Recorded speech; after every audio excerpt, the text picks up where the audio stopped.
There's this line in the song, I'm holding on, why is everything so heavy? And if you've ever felt like that, like really, really felt it, the way your bones ache with it, the way it sits in your chest like a rock, weighing so much, then you know. You know how hard it is to explain, just to say out loud, just to admit that sometimes just existing takes absolutely everything you've got. So that's why we're here. Mind Matters is a podcast from the people who brought you Who Cares, and it's not just another podcast about mental health. It's a space where we drop the act, there's no sugarcoating, no just think positive, just real talk. About the days when the weight wins and about the fight that nobody sees. About what it actually takes to keep going when everything in you wants to let go. We've been the people who couldn't get out of bed. We've been the ones that smile whilst we're falling apart. And we've learned this. The moments that we drag the stuff into the light, that's when the power loses. That's when we realise we're not broken, we're just human. So, whether you're here because you're struggling or because you love someone who is, welcome. You're safe here and you're not alone. Right, let's go then. Let's go. Well, welcome back to Mind Matters, the podcast that takes mental health. We have real world experiences and have a few laughs along the way. Today we're going to be talking about self-sabotage. So why am I like this? The fine art of self-sabotage. So have you ever caught yourself bailing on something you really, really want to do? Ghosting an amazing opportunity? Sabotaging a relationship? Or maybe you clean the oven instead of starting that side hustle. Welcome to the mind-boggling world of self-sabotage, where fear, perfectionism, and the urge to binge watch always win the day. This episode we're laughing at our own nonsense, digging into why we do it, and figuring out how to step out of our own way, one baby step and one cringe at a time. So yeah, self-sabotage. So first of all, we'll start at the beginning. So what is self-sabotage and why do we do it? So John, do you ever... Well, I got to say, Lee, before we start, that was a pretty incredible intro. Just to let everyone know, Lee's had... How long would you say, Jenna? I'm still processing it. Yeah. That was really good. He's had about 4 minutes to do that because we've had to change tack really late in the day today. So none of us were prepared for this at all. So it's going to be an interesting one. But I think over the years we've all self-sabotaged a little bit, haven't we? And it might be in a really small way. It may be where you put off work, but you know it's going to smack you in the face later. Or it might be that you're in some sort of foul mood and you have a massive row with your partner just because. And then you know it's going to have repercussions later. Why we do it, it's a mystery, mate, really, isn't it? It's a hard one. It really is. I mean, why we do it, so... Because we block our own progress, don't we? So sometimes it's fear of failure. Sometimes it's this thing that like really makes no sense. Fear of success. Some people worry about that success, and sometimes it's just low self-worth. Sometimes it's like, well, if you're kind of dating a guy or a girl, again, it might be this relationship is exactly what I need, but I don't feel worthy of it. I don't feel that I can kind of deliver with it, so I'm going to get hurt in the long run. So I'm going to protect myself by being the person to dish out the hurt. Yeah, absolutely. And I think it's just so bizarre, isn't it? I mean, sometimes you find that I certainly have, especially in my younger years, where you're in just the foulest mood, and you just the red mist is over. It doesn't matter. You're just there, and now there. Or you just say whatever's going to come out of your mouth. It's like cutting off your nose to spite your face type thing. You're in a bad mood, so you're just going to react badly to something, even though you don't need to. Yeah. But it's just because you're so angry, but you're making your situation worse. It doesn't matter what the situation is, how nice somebody is to you, how easy the task is. You're like, I'm done. Mm-hmm. And you just shut down and just smash it to pieces, really. Yeah. I do it all the time with everything. Relationship has been on my own for nearly 4 years. I just think it's just so much less stressful not to worry. But I have too many worries when I'm in a relationship that you're not good enough and blah, blah, blah. I can't cook and I can't do this. So it's just easier to be on my own, and that's like self-sabotage, isn't it? So do you because think I'm to- preventing myself from being possibly happier. I mean, I am really happy. Well, you're always happy. I love my life. I absolutely love my life now, and I'm really grateful for everything I've got. And I don't feel like I need or want more, but that I know I probably could be happier with somebody if I met the right person. But I just think it's just easier not to, because it's all the worry and the stress that goes with it, and. Yeah, and I just don't think I'm good enough. I'm not going to keep a man happy if I'm not good at cooking a meal. Well, we think you're good enough. I mean, you're incredible. But I do think My there's son said I'm the best cook ever. That's a good thing, but I'm all he's ever known, isn't it? Yeah, well, yeah. He's not really had Wait much till he grows experience up. on the What field, is so. that? But yeah, I just think all these worries, and it sometimes can prevent you from moving forward It's really with different things in your demoralising, life. isn't it? When you feel that way, where it might be that somebody just criticises. You know, partners can be cruel sometimes, and workplaces can be cruel, can't they? You know, and human beings aren't the kindest. No, mine would definitely stem from my school experience. I got bullied, and I got bullied for being fat. My name was Fatmore at school rather than Radmore, and yeah, there's many other things. And even if it was only said once, you know, one thing was said once, that sticks in your head. So just throughout my life, I've always had a weight issue. I've had, you know, body dysmorphia and stuff, and you constantly. I mean, I lost five stone in total once, and I felt great, but I still looked in the mirror and I was fat. So you just constantly, and I think it stems from your past. It can stem from your school life, which I think why we're all quite aware of school life now. I And we think want that's our really kids to be prominent, happy. isn't it? That sort of self-loathing sometimes. I mean, I've done the same. I've lost loads of weight, but I sort of look in the mirror, but I still look the same shape, just a smaller version. I go, that's And not you the shape think I in your want. head, I'm going to lose a couple of stone, and I'm going to feel really good, and I'm going to appreciate it. But you still get there, and you're still not happy. You're still nitpicking with yourself. But it's like that with diets, isn't it? So if I'm in a bad place, and I just go, sod it, I'm just going to go and fucking munch out, order Domino's. You know, I can't. If If you're having a bad day, it's kind of like, I deserve that takeaway or whatever. But that's self-sabotage. You're sabotaging your whole week of good doing and healthy eating, and you feel shit when you're fat, and you feel shit when you eat this food. And then you go and do that to yourself. But then you feel worse afterwards, because then you know you've damaged it to the following day.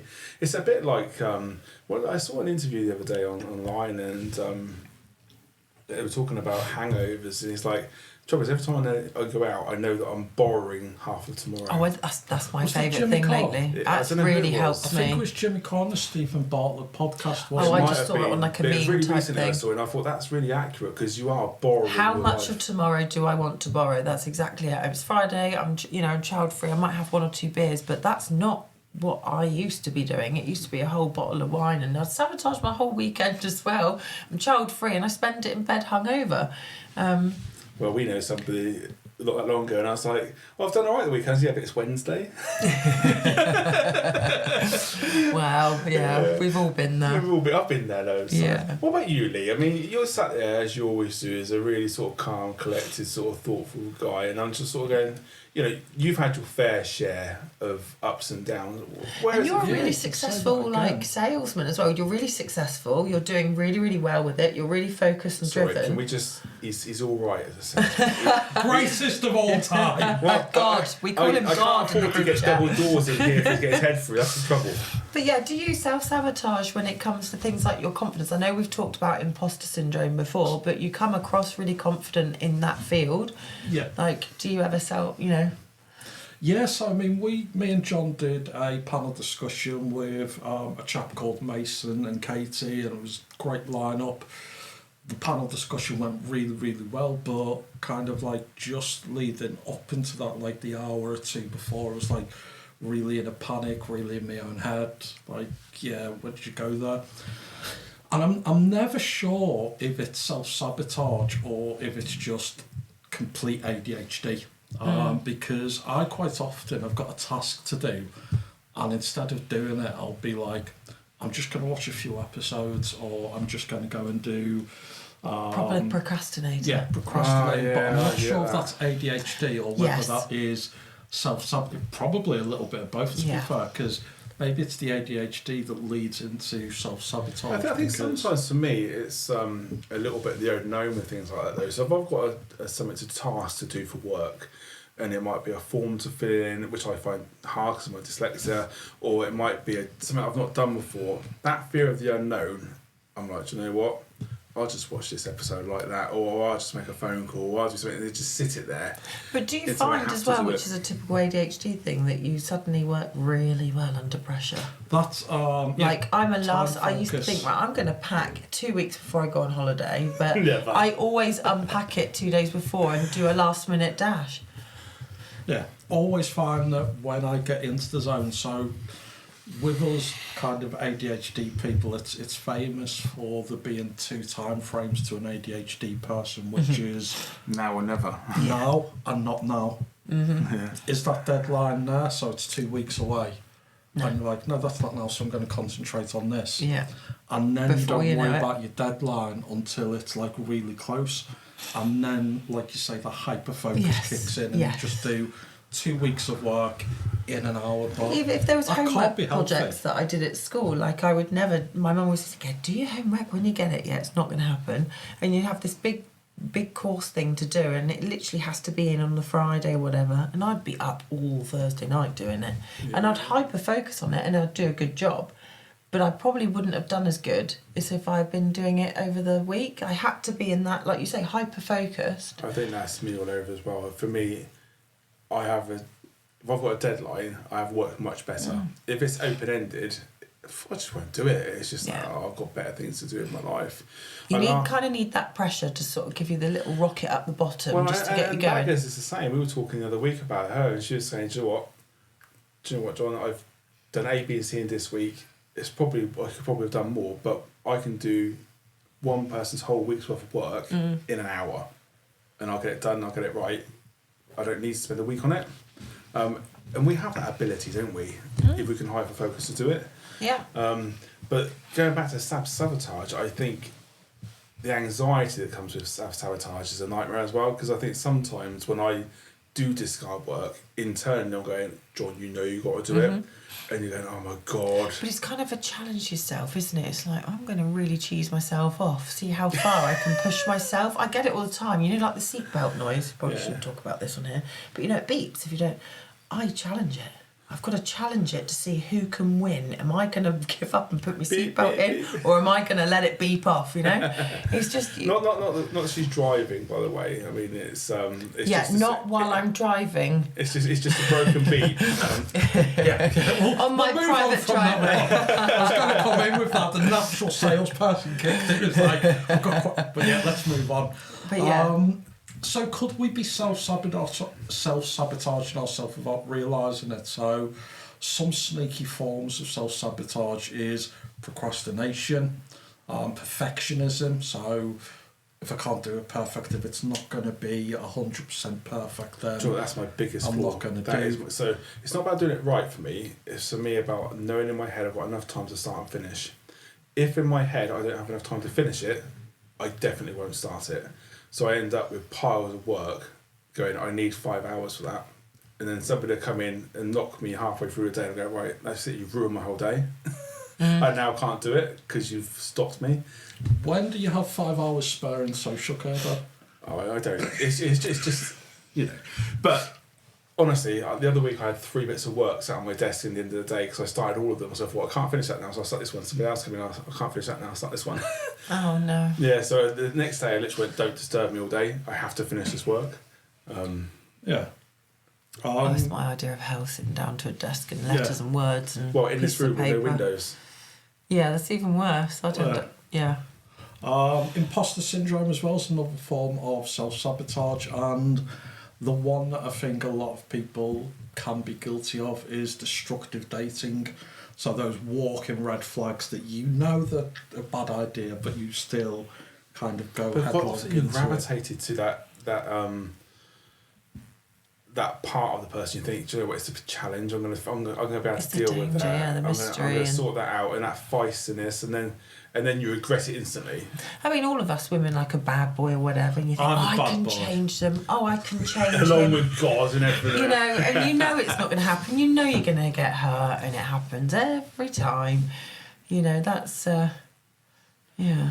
I think for me, But perfectionism. some women are mean as fuck too. Let's be honest. Oh yeah, absolutely. I'm not saying that, you know, but coming from my own perspective, gone for the bad boy, always tried to change him. It's not going to happen. It's just, you know you're walking into, like you say, fire, and you push yourself in with a can of fuel at the same time. It's like that Eminem song, isn't it? Come on, wrap it. Go for it. It's more of a single Is one. the that one, isn't it? Dido? I always called it dildo. Dido. It's Eminem and dildo. It isn't about dildos. I'm moving on from that one. And no, it was with Rihanna. It was Love the Way You Lie, wasn't it? Oh, that's the The one. other one you're thinking of What? is Stan. What am I thinking of dildo? No, it's Dido with Eminem did Stan. Dido, that's it. But the one about the abusive relationship Yeah, is that's Love the it, Way yeah. You Lie. Big fan of Eminem. Do you know, on a side note, so Come my on. Oh, what's the 11-year-old side note? my 11-year-old boy said to me when we were playing Fortnite, because now I'm a Fortnite addict. I don't know how that happened. So he's You suddenly start turned to to- I think 14. he's single You now. start to kind of like just want to get some dad brownie points, don't you? And then you're addicted to this game because they won't get off. But yeah, so we But do played you fight with Fortnite him and now, Ben though? was like, no, we did duos together. Oh, right, So, okay. yeah. But I'm trying to get him to play He's currently locked in tactically. a cupboard because he's in the mood with him. Yeah, tries to play tactically, and Ben's like running off because he's like 10. And I'm like, no, come back, don't go.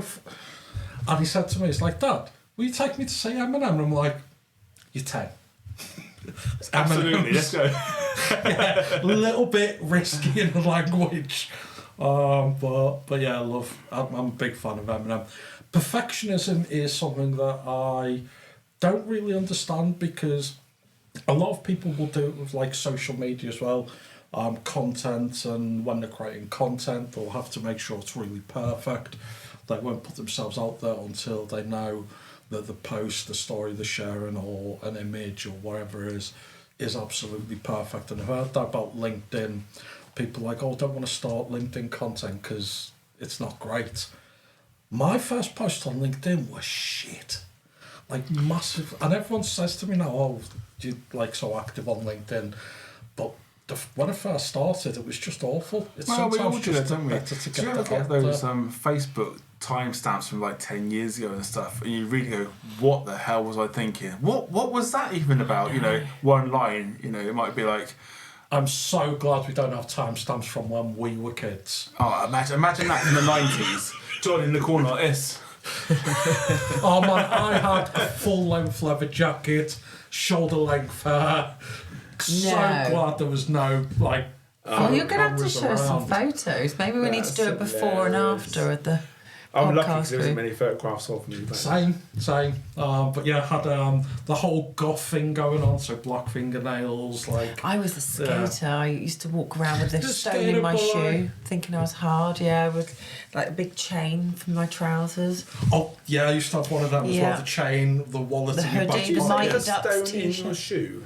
Yeah, well, I walked with a limp. Oh, yeah. Is that how The swagger. Yeah, so I used to So I was like heavy metal goth. heavy makeup, and I was with, like Eminem. I used to wear the bandana with the baseball cap on top, and these great big hooped earrings, blue Did eyeshadow, the blue whole mascara. Avril Lavigne look, or I don't know what I was doing, to be honest. I sat on the round bench outside Dorothy Perkins every day, and I worked in the Wimpy. I don't know what. See, I was Wasn't the good for typical me. one. I had the old baggy jeans, the cap on, and the puffer, naff jacket. Oh yeah, and the spiffy And jeans. the spiffy jeans. Anyway, what's the other one? Was it Eclipse? Was it Eclipse jeans as well as Oh, I Spliffy? don't remember. yes, few of Eclipse, them, yeah. Spiffy and Herbie, wasn't it? Yeah. Back in the day, God. Anyway, Talking those clothes are self-sabotage. Well, but yeah. you know what? They're probably They what used the to buy them at Holden Market. Do you remember that's where you used to get them? That's self-sabotage. Oh, I used to go to isn't it? Blackbush Market. Yeah, I'll we never had one forget in my mate Liverpool had some, called Quiggins. He had some great big boots once, and he was so proud, and he came back. I was like, mate, you got pink boots? He's like, no, they're salmon. I've made that pink. He's like, Salmon. salmon. Oh, dear. Right, where were we? I don't know. Yeah. Talking about perfectionism. So, have you ever kind of sabotage yourself because it's not? No. In fact, I'm sometimes too laxy of it. if it's 90% there. I think sometimes you can be your worst own critic, though. Yeah. Definitely. You know, we've all listened back to our podcast and I didn't like this and I didn't like that about me, or I don't listen to that. No, I've got to say I don't. no, listen to you it. don't can't. actually, do you? Even like panel discussions or anything like that, I'm like, do I sound that fucking scouse? Do I sound that northern? Because in my head, my accent's quite mild now. I've been in sales, I speak to people, but Are you kidding yourself? when I listen to them, I'm like, it sounds like Stephen Gerrard. Like, calm down. Fucking my matters like. Calm down. I don't know what's going on tonight.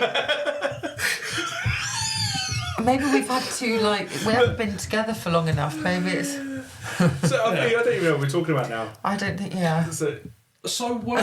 Perfection. So no, I don't, mate. I could probably do with actually raising my game to make things better. Quite often, I'm just like, that'll do, send it. Oh, so no, I'm my worst own critic. Anything I do, if I would never ever cook a meal and invite people over. I don't think I've ever cooked dinner for anyone other than my son. Because I'm just my worst own critic. Well, we know what we're doing in about a month's time, then, mate, don't we? Yeah. She's good. You're not coming around. If you do it as a takeaway. Yeah, you can cook a takeaway. No, I'll buy a takeaway. As long as you've got to check. Yeah, I am. I used to sing as well. I used to sing and record. Did you really? For hardcore DJs, happy hardcore. Go on, do a little. Absolutely not, no. And the amount I used to have singing lessons at the top, and I used to have singing lessons with Mrs. Bird as well, Muse's singing teacher. I went to school with Muse, and I used to be my worst own critic. Everything, she'd be like, that was actually a really good note. That was a really good recording. I didn't like it. I just pick at everything. Pick. But it is an ADHD thing, though. Like what you were saying, it's the self-damning. The more I've been listening to podcasts myself, and it has really helped me accept who I am, and it is self-damning. You know, some days you're like, I can do this. I'm going to run my new business. It's going to be better, and it's going to do this, and I'm going to do that tomorrow. Then tomorrow comes, so I can't do it. But you are really incredible. I mean, if you look at tonight, we haven't had 1 second to plan this. I know, but listen to his intro. That was good. Oh, don't give him a big head. It was good, though, wasn't it, God? Oh, God. It was good, in fairness. It was good. So where are we going in this conversation? Because I feel like we're a bit lost and we're going around in circles, but I think... So where does self-sabotage come from? Why do we self-sabotage? Why is it a thing? Why is I do think our for lots of minds? people it is a failure thing. Fear of failure. Fear of not being able to do it. Not being good enough. Not being good enough. Fear of, if I don't smash it first, someone will smash it for me, kind of thing. And we see it so often, especially in relationships, don't we? I don't know if men are worse or women are worse, but I think certainly over the years I've seen so much of it. And it's heartbreaking because quite often they want the person so badly they're destroying. And it's hard, isn't it? Yeah, my first love was like that because I was so insecure about my weight, and I did put on a lot of weight because we were struggling to get by, etc. And I pushed him away eventually. I mean, he moved all the way from Plymouth at the age of 17 years old and got a job in a picnic, a bar that sells baguettes. It's called Picnics. And we were struggling to get by, and he did all of that for me at that age, and I still was so insecure, and I completely sabotaged that relationship. So when that happened and he left, were you relieved or were you upset? I was absolutely devastated, and I've never... His mum knows, but I would never say it personally to him because I'd never want him to feel bad. But well, it you just changed. have. Welcome. Well, but we have had conversations and we get on really, really well, which is really nice. We're friends. I'm friends of his fiancée, wife-to-be. We all get on really well. I still see his mum, and I'd quite, hardly admit it. I knew I pushed him away. I was always paranoid that he was going to leave me or he liked other people. I completely blew it up. Well, I sort of did the same thing with my first ever long-term. I wouldn't say long-term. I was 14, guys, But I remember breaking her heart and telling her I didn't want it, and that was through peer pressure on mates because they're going, "Oh, you don't need the missus, you don't need the girlfriend." But that one changed my life, my path, everything. That's Did it change, where I did it went change down the way- party route because I was just again self-sabotage, and it broke my heart. I've never loved anyone like it. It was my first love, so and I think when you know you've done that to yourself. Yeah, that's hard, isn't it? Yeah. But do you think it changed how you treated the next person around self-sabotage? Absolutely, yeah. So you did learn from it. Yeah. So Yeah, totally changed me as a person. But then, is it because you don't love those people the same? I mean, I was almost obsessed with this guy. Well, I think you go through different stages of life. It's not about loving someone the same, because that's impossible. But Everyone's people are loved different. differently, yeah. Everyone's differently. But I think there's something around also. I had also grown up. I mean, he was 16, I was 17 years old when we met each other. We met each other in a nightclub, Dance Academy. Says it all, doesn't it? And the next minute, we're living together and I'm 18, he's 17. We're struggling to get by. He's working in a baguette shop. You know, it's... I think you change a lot. But I think so I did loosen up for the next one. But I think having a temper and having anger issues is also a massive problem in this area, isn't it? Because that's the biggest self-sabotage, because you just see that mist come down and there's nothing to stop it. You're not thinking straight, you've got no clarity of where you're going with the conversation, you're just exploding everywhere. Yeah. I will come to that because I've got about the red mist and had an episode recently, which is the one that made me go to the doctors and do that. But on the flip side of the kind of like fear of failure, I think there's also a big thing to say about that fear of success as well. I mean, people are kind of always worried about it. And there was a poem by Marianne Williamson. I'm going to read it now. So, our deepest fear is not that we are inadequate. Our deepest fear is that we are powerful beyond measure. It is our light, not our darkness, that most frightens us. We ask ourselves, who am I to be brilliant, gorgeous, talented, fabulous? Actually, who are you not to be? You're a child of God. Your playing small does not serve the world. There is nothing enlightened about shrinking so other people won't feel secure around you. We are all meant to shine as children do. We are born to manifest the glory of God that is within us. It's just not within some of us, it's within everyone. And as we let our own light shine, we unconsciously give other people permission to do the same. As we are liberated from our own fear, our presence automatically liberates others. So who's that by? Marianne Williamson. I think that's a really hard-hitting, thought-provoking That's true, isn't it? It does make you go into your own world and go, oh my God. But I think we've all felt a little bit insecure around people, haven't we, sometimes? And sometimes it's the most unassuming person, isn't it? You can be feeling really confident in yourself. For a man, you might be suited and booted, you might be all prepared. You go into a room, there's just somebody there, feels overwhelmingly confident, overwhelmingly impressive. Like, oh my God, what am I doing here? And actually, you're there because you're really important to to whoever who's invited you. It's hard, isn't it? Bringing back to the imposter syndrome. I've had that so many times. Probably one of the biggest times I had. When you met me? Yeah. I thought, how am I so much better than this guy? Oh God, God's at it again. But no, genuinely. So there was a meeting when I was a care planner at the time, and we had a meeting in London with Birdie. So really big meeting. Lots of people around the table, all directors, Max, Abid, the rest of them, marketing director, and everyone was looking up to me and I'm like, the fuck are you guys doing? I'm just a kid from a council estate. With an accent. With an accent, apparently sound like Stephen Gerrard as well. But that really kind of just stunned me into silence for a little bit. I think there's some people... You said that. You said that. No, I just thought you that. thought it, I was going to say. But I think though, some people, and like you and like me and like yourself, I'm sure that when you walk into a room, you have a presence. You don't even have to speak. People just see you there and they know you're there. And that's quite a powerful place to be. If you can harness that and acknowledge that, it's quite a powerful thing to have. But it's about self-confidence. If you walk in and you're a shrinking violet and you have your head down and you sort of feel low, then people just walk over you. And it's a shame, really, because it then just perpetuates that self sort of loathing, doesn't it? It's, I'm definitely not worth it. No one's spoken to me today. No one's listened to me today.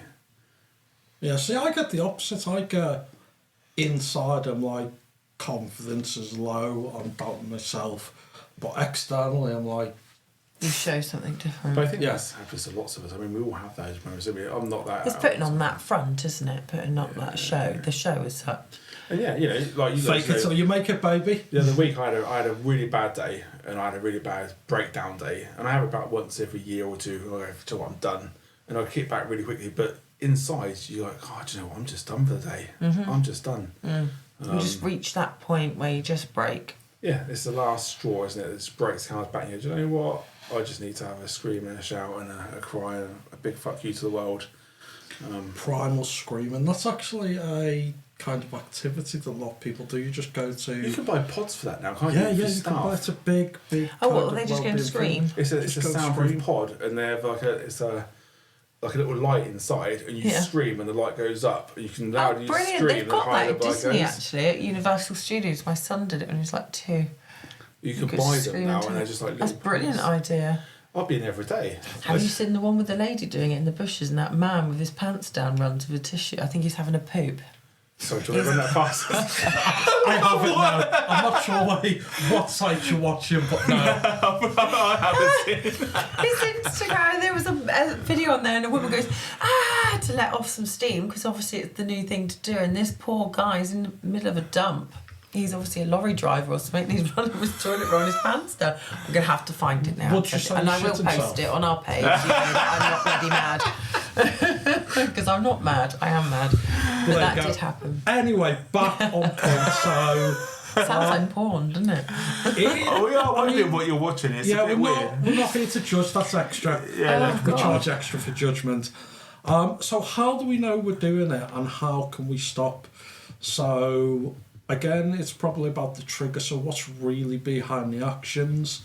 I think with that though, that whole thing is about the severity of the self-sabotage. Like when we're talking about me moving work across, that's quite low self-sabotage. But if it's like full-on heartbreaking stuff like you were talking about, you know you were doing that at the time, and you just can't stop it, can you? Yeah, we had 2.5, 3 years of it. The poor guy. I literally didn't change. I even lost weight, and I was still being a bitch. You say poor guy, but it's not easy for you either. No, it was awful. Yeah, because I really loved him. You know, when you just love everything about someone. That's doing it is also in some sort of really bad place. It was really unhealthy. I was obsessed. Yeah. And I think he was the same as well. You know, he said, it was his first love as well, but I just didn't stop. But I knew I was doing it. And I knew he loved me. He moved all the way from Plymouth to be with me. I knew he had made all those sacrifices. His mum was like grieving, feeling like her child had died, because her 17-year-old little baby boy, at 17 they're still, but he'd moved into a flat with his girlfriend miles away, 30 miles away. That's a big deal. He did all of that for me. Yeah, bless him. But I think there is something around that. We do know we're doing it, and I think at the time you know it, afterwards you know it, and before you do it, you know you're just about to cause a big shitstorm. But when you seriously believe that you're not good enough for somebody, then you can't help that feeling. But you also think though that there's a danger, isn't there, when it becomes an obsession and it's every day. It's almost like then you believe what you're doing is right, it's for the right reasons, that they have done this thing that's so bad and they have treated you in a certain way. They've spoken to you slightly wrong, or that bit of work is too hard to do now, so you sort of believe it. So there's something around how you manage that, isn't it? How you manage that sort of manifesting your own mind. Sometimes it's about when you're in a bad place, like Plymouth, no. Kidding. A bad mental state, your mind kind of reasons it to yourself, coach, so you kind of just keep on going on, because in your mind you're in the right. Yeah. Even though deep down you know you're not. Yeah. It's just that self-sabotage. So I think it's important to, like, when we're in that moment, if we can and we haven't gone too far and the red mist hasn't descended, just to stop and ask ourselves, what are we actually avoiding? What am I avoiding here? What am I trying to push away from me? And is that something that I should be avoiding? Or is it, like you say, true love that should never be avoided? I think that's the thing with maturity, isn't it? I think at 17, like when you were talking about it, there's none of that. You haven't got you're just not grown up enough. I mean, when I was 14 and I did that sort of stuff, I could never have thought about if it was the right thing or do I need to do when it. do you reckon you'll grow up? 60, 70? In fact, I don't really want to grow up. I quite like Men it. take a while though to mature, don't they? What are you trying to say? I mean, you're supposed well, to I'm very mature, obviously. Well, I heard once that men don't actually mature; they just give up. It's just like, yeah, surrender. I've got dodgy knee. Yeah, just camera. But you know what? Life would be boring, wouldn't it? I mean, I know some people that they come across and they're so straight-laced, but behind the scenes they're absolute pillocks. And I think that's the way we all can be, isn't it? Why would you want to not be fun in your life? Again, I've lost track of what we're talking about. So move on to the last point then, because it's actually time flies when you're having fun. No, didn't it, chaps? So let's end with what does it like to support ourselves instead of leaning into that self-sabotage.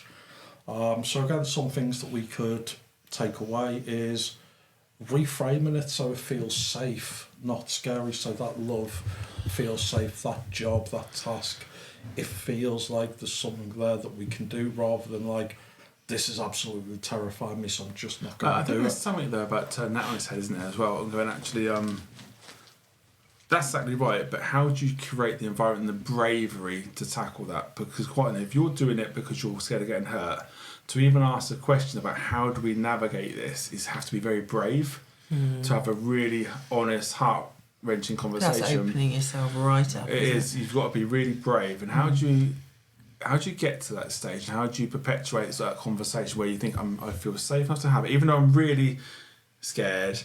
I've been arguing constantly. I've been self-sabotaging, but I really have to have this conversation. How do I do that?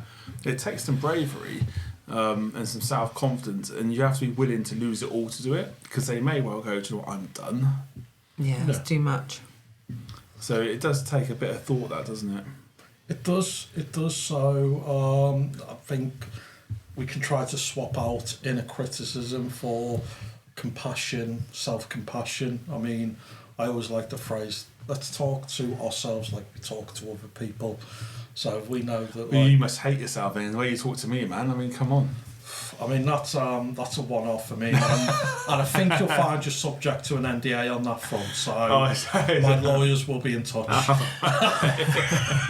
No kidding. But We go now. Be kind to ourselves the same way we'd be kind to others. So if someone else we know is going through something, so John, when you had your episode the other week, it'd be the way I talk to you is the way I should talk to myself when I'm in that state. Well, but and vice versa, yeah. I mean, and it was a bad day. I had a really bad day. And do you know what? But I slept and woke up the next day and I felt a lot better. But sometimes you just need to have a real bad breakdown and just flush it all out. We all reach a point. We all have a limit. It doesn't matter how long it takes. It's just how... Everyone's different. We all get to a point where we go, I literally just can't cope with anything today, and you need to voice it. And then clearly you just felt a bit better the next day, and you just move on. And Bobby's talking about it. You spoke to us about it. You probably spoke to your wife and stuff. Like, you must have made yourself feel better within. Well, I think so. I think sometimes you just have to flush it out. Sometimes you just need to flush it out. And this is how I'm feeling. We're very lucky though. We're good friends. We can trust each other in a really safe space. And we've got a safe space. And we can go to not everyone's got that. Whatever we want to say, we can say it. And I get, baggers said, what can I do to help you? You phoned. And it was nice in the same when Lee, when you had about something, we spoke. I mean, but not everyone has that. Not everybody has someone. And that's the worry, isn't it?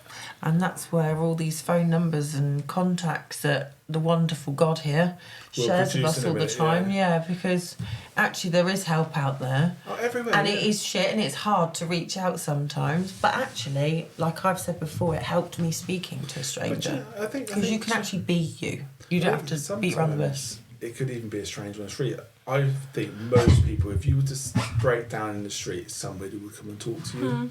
If you had a breakdown in the town centre of Newton Abbots, it'd be awful, but somebody would go, are you okay? I mean, I've been into a shop. My dad passed away and my husband and I separated. I went into a shop and I just burst into tears buying a bottle of wine. I must looked like a right state.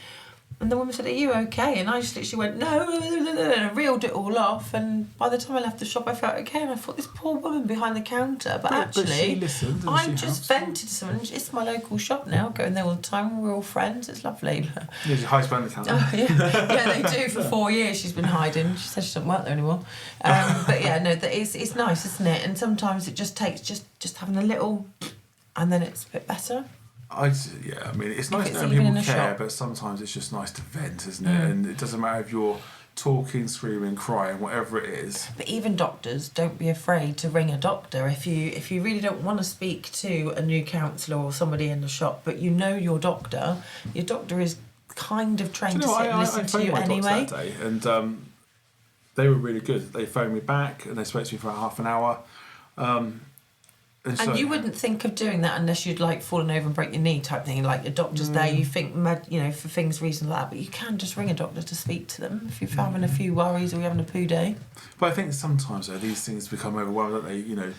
You like Lee, you were going, John. I think you're probably close to burnout, John. One of the things you said to me, I had four or five different projects going on. I had other things going on. I had big rows at home. And before you know, you think, oh God, it's just a bit much, isn't it today? I think just sometimes we all need to remember that we go on about you shouldn't work too hard and you're not here just to work. We need to listen to our own advice. We need to slow down sometimes. Yeah. And when you're trying to juggle family life, a relationship, friendships, podcast, work, exercise. John, just slow. Everybody needs to slow. We're all guilty of it. We all are. We're all doing... It's funny because last year I spent loads of times, most weekends, going away, hiking and stuff, and that really is good for me. It's good for my soul. But again, also you're not stopping. You're going to work, you're hiking up a mountain, coming back down again and going straight back into work again. I mean, when does your body stop? Your body has to... Getting on now, John. You need to slow down. But then I think it's not one size fits all. And this is an episode in its own right, the work-life balance that we're going to do soon. But I think everyone's got the... kind of different limits and different how much they want to work. I mean, I think and some of us aren't good at sitting around, are we? We're not very good at sort of sitting and doing. I'm the worst.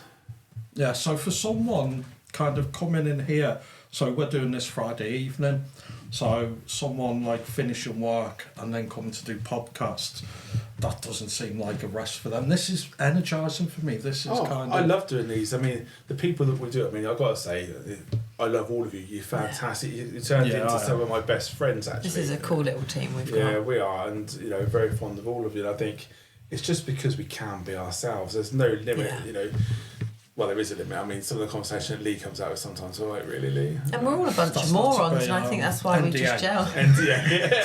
Remember the NDA? I think we need an NDA button.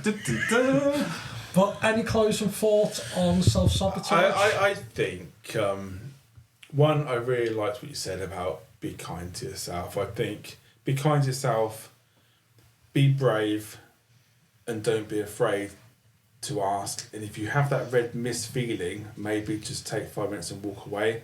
Go and splash some water in your face. Try and change how you feel in some way. Because once that red mist comes down, I'm done. Honestly, if my red mist comes down, I'm done until I've broken something.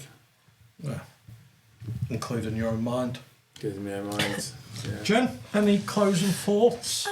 Yeah, like you said, really, just be brave. I mean, we're all special in our own ways, and we're not all great at everything. And I just think, just don't beat yourself up. Don't be your worst own critic. And it's okay to be good at stuff. So just don't self-sabotage these things. I should take, my own advice and start dating again, maybe, or something like that. But I mean, I'm quite happy as I am. But yeah, you just self-sabotage. I have to say that I think you've turned a massive corner in the last month or two, haven't you? You've really stopped self-sabotaging so much.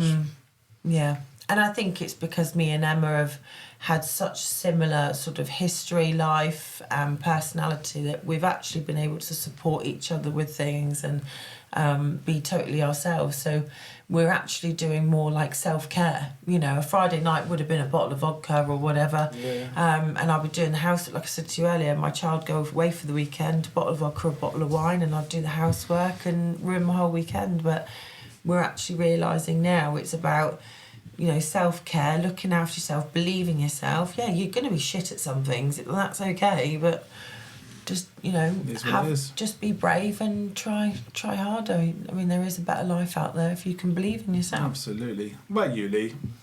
Yeah, lots. I think self-sabotage is something that I've done quite a lot over the years. Not so much recently. I've learned from my behaviours. It's helped kind of coming in more to the mental health advocate space.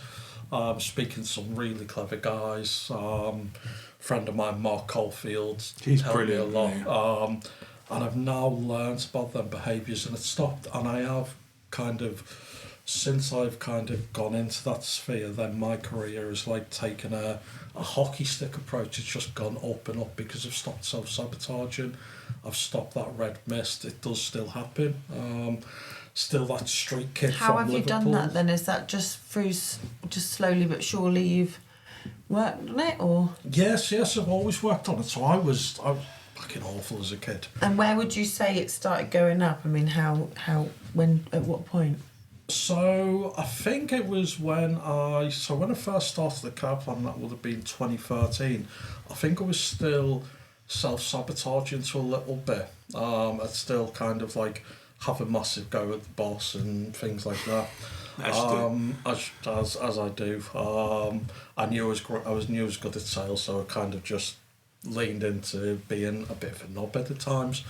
And then we started to get new salespeople join us, and there was someone who was trying to train them. I was like, that's not going very well, so let me try them. And then almost like when I took that step up into training the younger people and helping people, that kind of helped me get rid of a lot of that self-sabotage, because people were looking up to me, and it's the same. Yeah, it's It's really the nice same when feeling. you've got the kids, isn't it? Because you don't want to, like, if someone cuts you up and you're in the car on your own, you might get out of the window.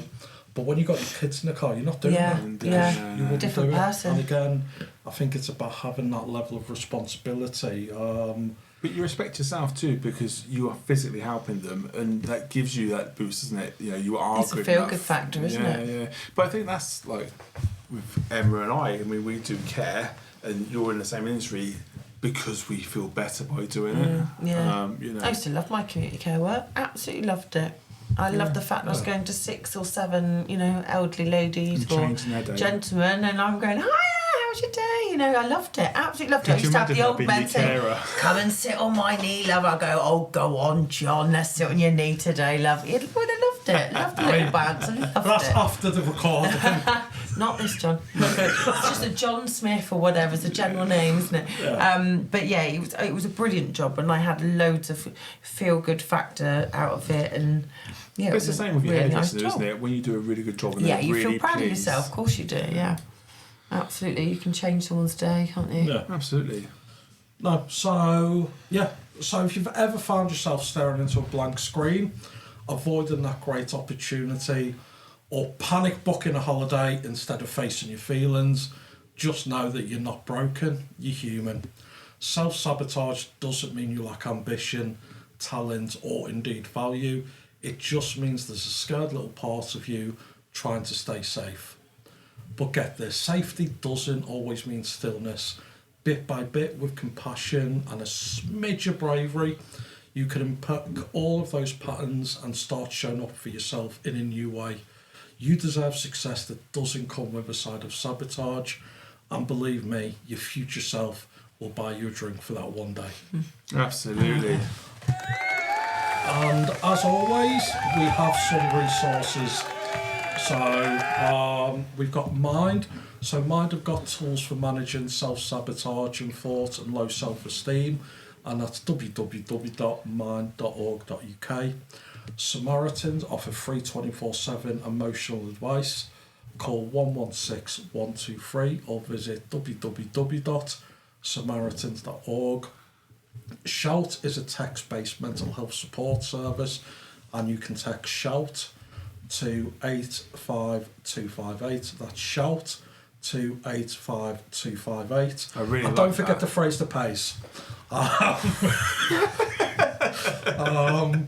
And we've got BABCP, which allows you to find a UK accredited CBT therapist, and that's www.babcp.com. And a few books as well. So The Mountain Is You by Brianna West allows you to understand and overcome self-sabotage, and Self-Compassion by Dr. Kristen Neef, how kindness towards yourself is just a radical act of healing. Until next time, everyone, look after yourselves and look after each other. Cheers all. Take care. Night, Bye-bye. night. Bye. Well,